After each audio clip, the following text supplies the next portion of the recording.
ছাদের ঘরের ভূত। যশোরের এক পুরনো বাড়িতে নতুন ভাড়াটে হয়ে আসে রাফি আর তার স্ত্রী মেহেরিন। বাড়িটা দেখতে সুন্দর হলেও একটা জিনিস সবার চোখে পড়ত। তিনতলার ছাদের ছোট্ট ঘরটা সবসময় তালাবদ্ধ থাকত। প্রথম দিনেই বাড়িওয়ালা কড়া গলায় বলেছিল, ছাদের ঘরে কখনো যাবেন না।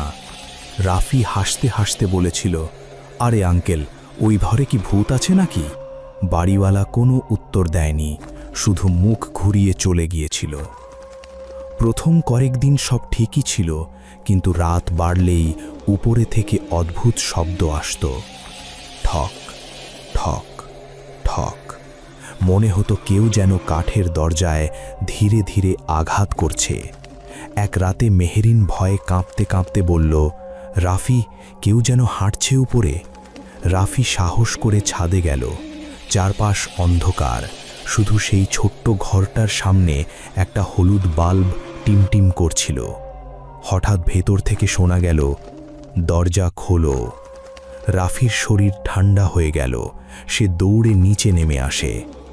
পরের দিন পাশের ফ্ল্যাটের এক বৃদ্ধা বলল, ওই ঘরে আগে একটা মেয়ে থাকত, নাম ছিল নীলা। এক রাতে আগুন লেগে সে মারা যায়। তারপর থেকেই বৃদ্ধা বাকিটা না বলেই চুপ করে যায়। সেদিন রাতে হঠাৎ পুরো বাড়ির বিদ্যুৎ চলে যায়। অন্ধকারের মাঝে আবার সেই শব্দ, ঠক ঠক ঠক। এরপর ধীরে ধীরে শোনা গেল কারো কান্না। মেহেরিন কাঁদতে কাঁদতে বলল, দয়া করে দরজা খুলো না। কিন্তু রাফির মাথায় যেন কিছু ঢুকে গিয়েছিল। সে ধীরে ধীরে ছাদে উঠে গেল। ঘরটার সামনে পৌঁছতেই দরজাটা নিজে থেকেই কড়কড় শব্দ করে খুলে গেল। ভেতরে পুরনো পোড়া গন্ধ, দেয়ালে কালো দাগ, আর ঘরের এক কোণে দাঁড়িয়েছিল এক মেয়ে। পুরো শরীর পুড়ে কালো হয়ে গেছে, তার চোখ দুটো একদম সাদা। মেয়েটা ধীরে ধীরে মাথা কাত করে বলল, আমি এখনো বের হতে পারিনি। হঠাৎ ঘরের দরজা বন্ধ হয়ে যায়। নিচে থাকা মেহেরিন শুধু একটা বিকট চিৎকার শুনতে পায়।